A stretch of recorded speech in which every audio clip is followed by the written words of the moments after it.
Сәлем достар, менің арнама жазылып алыңыз және осы видеоны соңына дейін көріңіз. Бұл видеода біз есепті, яғни химиялық есептерді нөлден бастап шығарып үйренетін боламыз, және де екі түрлі әдіспен шығарып көрсететін боламын. Қанша есеп болатын болса, сонша есеп шығарудың әдістері бар. Әркім әрқалай шығарады.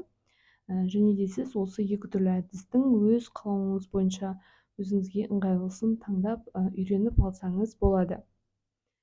Осы видеоны соңына дейін көріңіз. Бізге берілген есеп мынадай: 20 литр аммиакты тотықтыру үшін қанша көлем оттегі қажет? Бұл жерде 120 литр аммиак, яғни берілген жазып алайық. Мінекей жазып алдық. Берілгені мына жаққа шешуі деп жазамыз. Есептің шартында реакция теңдеуі көрсетілген, соны жазып қояйын ең алдымен. Мінекей достар, жазып алдық. Есептің берілген шарты. Бұл жерде мінекей аммиактың 120 литр берілген. Литр жаздым кеттім. 120 литр берілген. Осы аммиакпен әрекеттескен оттегінің көлемін анықтау керек. Бұл жерде бірінші әдіс бойынша өзім үнемі шығарып көрсететін әдіс бойынша, яғни бұда негізінен формулалар қолданамыз. Бұл жерде берілгенде көлем беріліп тұр, сондықтан да көлем болсын, масса болсын, бірінші мен формула бойынша зат мөлшерін тауып аламыз. Яғни нью тең В бөлінген ВМ. Мына жерде В деп отырғанымыз 120 литр, яғни NH3-тікі. Бөлеміз ВМ деген тұрақты. 120 В деген 120 бұл NH3-тікі, ВМ бұл тұрақты. 22 де 4. 120-ны 22 де 4-ке бөлген кезде 5 де 36.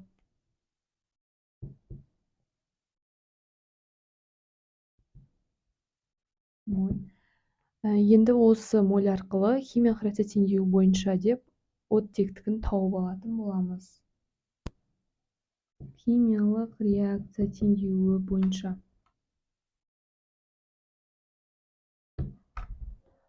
Бұл жерде, яғни аммиак 4 моль, оттегі 5 моль.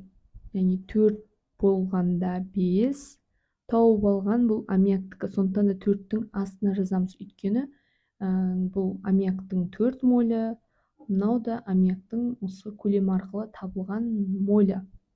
5 де 36 болғанда X, яғни біз оттегінікін табуымыз керек. 5-і бар, мінекей астындағы санды, астындағы зат мөлшерін табу керек деген сөз.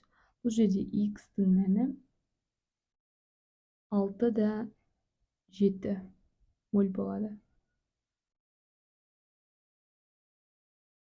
Енді оттегінің көлем молі осы, зат мөлшері, енді көлем табу формуласы мына жерден шығып отыр. В тең нью көбейтілген ВМ. Нью көбейтілген ВМ. 6 да 7-ні көбейтеміз 22,4-ге. Калькулятормен көбейткен кезде 150 литр болады екен.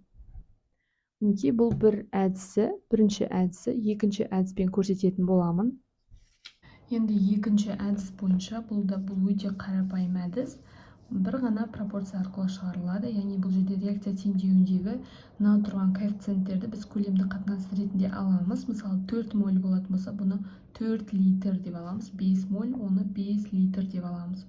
Сол кезде пропорция келесідей болады, яғни 4 литр болғанда 5 литрға тең болса, яғни аммиактың берілген 120 литр болғанда X литр деп шығарамыз. Және X-тің мәні 120-ны 5-ке көбейтеміз, шыққан санды 4-ке бөлеміз, сол кезде 150 литр болады. Яғни оттегінің көлемі 150 литр. Екі шығару жолында да 150 шығып тұр. Яғни сіз қандай жолмен шығарғаныңызға қарамастан, ең бастысы жауабы дұрыс болу керек. Қанша есеп болатын болса, сонша есеп шығарудың әдістері бар. Тура осы әдіс арқылы, мысалы, сіз тестте шығаратын болсаңыз, уақытты үнемдейтін боласыз. Кей кезде мына жол мына жол уақытты үнемдейміз мына жол арқылы, ал кей кезде осы жол арқылы біз уақытты үнемдейтін боламыз. Егер сізге осы видео ұнаған болса, лайк басып және де достарыңызбен бөлісуді ұмытпаңыз.